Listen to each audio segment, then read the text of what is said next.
गुरुवारी महा अमावस्या 148 साल बाद बना अद्भुत संयोग। सूर्य ग्रहण बट अमावस्या तुलसी पर चढ़ा दें, ये एक चीज, चमक जाएगा आपका भाग्य, मिट जाएगी वर्षों पुरानी गरीबी। जी हाँ दोस्तों, ज्येष्ठ माह का हमारे धर्म शास्त्रों में विशेष महत्व बताया गया है। ज्येष्ठ माह भगवान श्री हरि, विष्णु व माता लक्ष्मी जी के साथ ही सूर्य देव को भी समर्पित होता है। सूर्य देव की ज्येष्ठता की वजह से ही इस माह को ज्येष्ठ माह कहा जाता है। और इस बार ज्येष्ठ माह की अमावस्या पर ही सूर्य ग्रहण लगने जा रहा है। ये बहुत ही दुर्लभ संयोग है। दोस्तों, जेठ माह की अमावस्या पर ही शनिदेव का जन्म हुआ था, इसीलिए इस दिन शनि जयंती के रूप में भी मनाया जाता है। साथ ही इस दिन अमावस्या को बट अमावस्या भी कहा जाता है। इस अमावस्या पर सुहागिन महिलाएं अपनी पति को लंबी आयु के लिए बट सावित्री का व्रत भी रखती हैं। इन सब शुभ संयोगों के साथ भी इस बार ज्येष्ठ अमावस्या गुरुवार के दिन भगवान श्री हरि जी को समर्पित होता है और इस बार का यह गुरुवार के दिन पड़ भी रहा है। और ज्येष्ठ अमावस्या पर भी भगवान विष्णु माँ लक्ष्मी का विशेष रूप से पूजन किया जाता है। अमावस्या के दिन इन दो दुर्लभ संयोगों के साथ सूर्य ग्रहण के इस अद्भुत संयोग पर भगवान विष्णु व माता लक्ष्मी जी को प्रसन्न करने के लिए जो पूजा या उपाय किए जाएंगे वह बहुत ही जल्दी शुभ फल प्रदान करने वाले होंगे। दोस्तों, ज्येष्ठ अमावस्या पर सूर्य ग्रहण दोपहर 1:42 से शुरू होगा और शाम 6:41 पर समाप्त होगा। वैसे तो ये एक वलयाकार सूर्य ग्रहण होगा। इसमें सूर्य एक गोल कंगन की तरह दिखाई देगा। यह सूर्य ग्रहण उत्तर पूर्व अमेरिका, यूरोप, उत्तर एशिया, ग्रीनलैंड में अटलांटिक महाद्वीप में दिखाई देगा। लेकिन भारत में यह एक आंशिक सूर्य ग्रहण के रूप में देखा जा सकेगा। इसलिए भारत में इस ग्रहण का सूतक काल मान्य नहीं होगा, ना ही इस दौरान कोई भी शुभ कार्य बंद किए जाएंगे। लेकिन सूर्य ग्रहण लगने की वजह से इस दिन का महत्व कई गुना बढ़ गया है। हमारे धर्म शास्त्रों में बताया गया है कि साधारण दिन की उपेक्षा सूर्य ग्रहण के समय जो पूजा व उपाय किए जाते हैं उनका 10 लाख गुना फल अधिक बढ़ जाता है और प्राप्त होता है। इसलिए इस अद्भुत संयोग में भगवान विष्णु और माता लक्ष्मी जी को प्रसन्न करने के लिए तुलसी जी का पूजन अवश्य करना चाहिए। आज की इस वीडियो में हम आपको एक ऐसी चीज के बारे में बताने जा रहे हैं जिसे अगर आप एक दुर्लभ संयोग पर, यानी कि इस दुर्लभ संयोग पर तुलसी जी पर चढ़ा देंगे तो जीवन भर धन की कोई कमी नहीं रहेगी। धन संबंधी जो भी समस्याएं हैं वह भगवान विष्णु और माँ लक्ष्मी जी की कृपा से दूर हो जाएगी।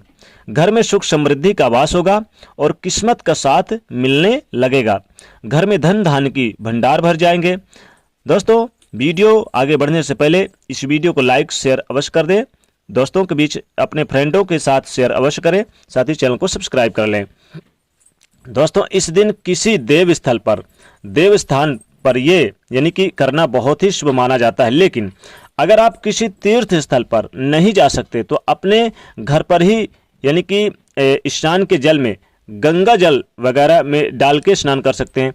क्योंकि देखिए, अमावस्या के दिन है, अमावस्या के दिन पितरों को भी तर्पण किया जाता है, इसलिए देवस्थान जाते हैं। जैसे गंगा, गोदावरी नदी यानी जो तीर्थ महानदियां हैं, हम वहां जाकर स्नान करते हैं और सूर्यदेव को जल देते हैं। तो सूर्यदेव को जल आप घर पर भी नहा कर दे सकते हैं, लेकिन घर के नहाने के पानी में आप चाहे तो 1 चुटकी काला तिल या फिर 1 चुटकी आप हल्दी भी डाल के नहा सकते हैं। और फिर सूर्यदेव को जब आप स्नान कराएंगे तो 1 चुटकी काला तिल जरूर आप डाल के दें, इससे पितृदेवों को तर्पण मिलता है। तो गंगा जल या फिर कोई भी तीर्थ स्थान का जल जो भी हो वो डालकर स्नान अवश्य करें। स्नान करने के बाद आप रोजाना की तरह पूजन करें।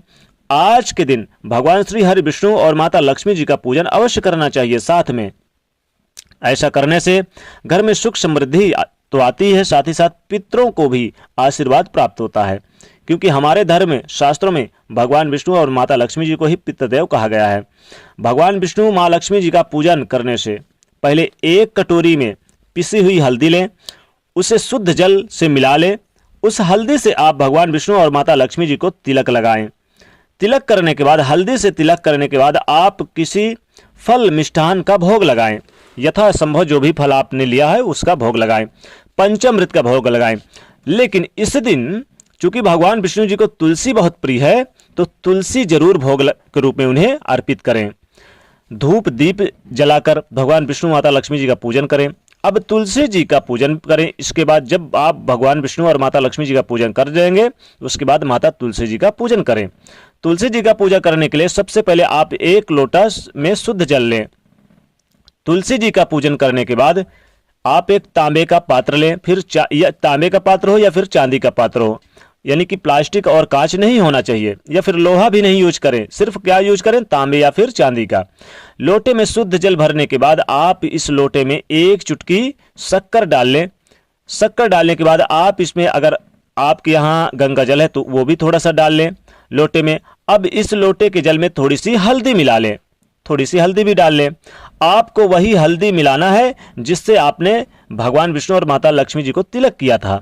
अब उस हल्दी को अब आप इस जल में डाल दें, लोटे के जल में, और फिर क्या करें, डालने के बाद आप इस जल से तुलसी जी को यही जल तुलसी जी को चढ़ा दें। ध्यान रखिए, तुलसी जी को जो चढ़ाना है जल, उसमें थोड़ी सी हल्दी शक्कर डाल के ही चढ़ाना है और थोड़ा सा गंगा जल डाल के चढ़ाना है। यकीनन आपका भाग्य तो चमकेगा ही। भगवान विष्णु और माता लक्ष्मी जी आपको वर्षों पुरानी गरीबी दूर कर देंगी। माता लक्ष्मी जी की कृपा से आपकी जन्म जन्म की गरीबी दूर होगी और आपके घर से यानी किसी प्रकार के कोई संपत्ति वगैरह या फिर धन संपत्ति का मामला नहीं रहेगा। जीवन भर खूब सारा धन कमाएंगे, कंगाल भी होंगे मालामाल, रोडपति भी होंगे करोड़पति। दोस्तों, इस सूर्य ग्रहण और वट सावित्री के पावन पर्व पर, चूंकि इस बार का यह 10 जून 2021 के दिन मनाया जा रहा है, दिन गुरुवार, तो 10 जून 2021 दिन गुरुवार के दिन यह वट सावित्री और सूर्य ग्रहण पड़ने से विशेष अद्भुत शुभ संयोग बन रहा है। कई तरह के राजयोग और धनयोग का निर्माण हो रहा है। तो आपको तुलसी जी पर जरूर गुरुवार, चूंकि गुरुवार के दिन पड़ रही है इसलिए गुरुवारी ये अमावस्या हो गई, तो आपको तुलसी जी पर क्या करें कि आप 5 रुपए का या 1 रुपए का सिक्का ले लें। उस सिक्के में आप अपना नाम लिख दें, हल्दी से, हल्दी घोल के, और हल्दी किसी कलम के सहारे आप लिख दें, या फिर हाथ से भी अगर आप थोड़ा, अगर आपका पूरा नाम नहीं आता तो आप अपने पहले अक्षर का ही नाम लिख दें। और थोड़ी सी हल्दी की गांठ ले लें, उसमें इलायची ले लें, लौंग ले लें 2, और 2 इलायची लेने के बाद 1 सुपारी ले लें। अब इसको एक पीले कपड़े में बांध के और तुलसी जी के पेड़ पर चढ़ा दें। यकीनन जीवन के भाग्य तो चमकेंगे ही, धन संबंधी समस्याएं दूर होंगी, खूब सारा धन आएगा, किसी प्रकार कोई कमी नहीं आएगी, पितरों से भी मुक्ति मिलेगी, हर तरह से आपको सुख सुविधाओं में वृद्धि होती चली जाएगी। धन धान में इस कदर वृद्धि होगी कि धन आते आते आपका भंडार ही भर जाएगा और खूब सारा धन आएगा आपके पास। माता लक्ष्मी जी आपके ऊपर प्रसन्न रहेंगे। तो आपको इस यानी कि जो ये सूर्य ग्रहण और वट सावित्री और वट अमावस्या के दिन यानी कि 10 जून के दिन आपको तुलसी जी पर ये चीजें चढ़ा देनी है। पहले तो लोटे से जल में डालें, यानी जो आप जल देंगे तुलसी जी पर तो हल्दी और शक्कर और गंगा जल डाल के ही चढ़ाएं। उसके बाद आपको 1 सुपारी इलायची लौंग लेना है 2-2, और आपको हल्दी की गांठ लेनी है थोड़ी सी, और उसी में आप 1 या 5 रुपए का सिक्का ले लें, उसमें अपना नाम अक्षर, पहला अक्षर लिख लें, फिर उसे आप पीले कपड़े में बांध के चढ़ा दें। और इसके बाद जब ये समाप्त हो जाए अमावस्या, यानी कि इसके बाद इसको क्या करेंगे, अपने पूजा यानी कि चाहे तो पूजा स्थान पर रख लें या फिर अपने कीमती खजाना पर रख लें, जहाँ अलमारी वगैरह में रखते हैं आप पूरा अपना काम धंधे का पैसा वगैरह, वहाँ रख ले। जीवन में कभी पैसे की कमी नहीं आएगी। तो दोस्तों, ये छोटा सा उपाय जरूर करें, इससे जीवन की मुक्ति मिलेगी। वैसे भी तुलसी जी का भोग जरूर श्रीहरि को लगाएं। तुलसी जी को इस दिन पूजा अर्चना सब कुछ करें, और तुलसी का दल स्वयं भी ग्रहण करें इस दिन, तो बहुत अच्छा माना जाता है। खासकर चूंकि सूर्य ग्रहण पड़ रहा है तो गर्भवती महिलाओं को तुलसी का पत्ता जरूर खिलाएं, ग्रहण के समय और ग्रहण से पहले भी। तो दोस्तों, ज्यादा तो वीडियो को लाइक जरूर करें, नहीं तो चैनल को सब्सक्राइब करें, उसे शेयर करिए। जय मां लक्ष्मी।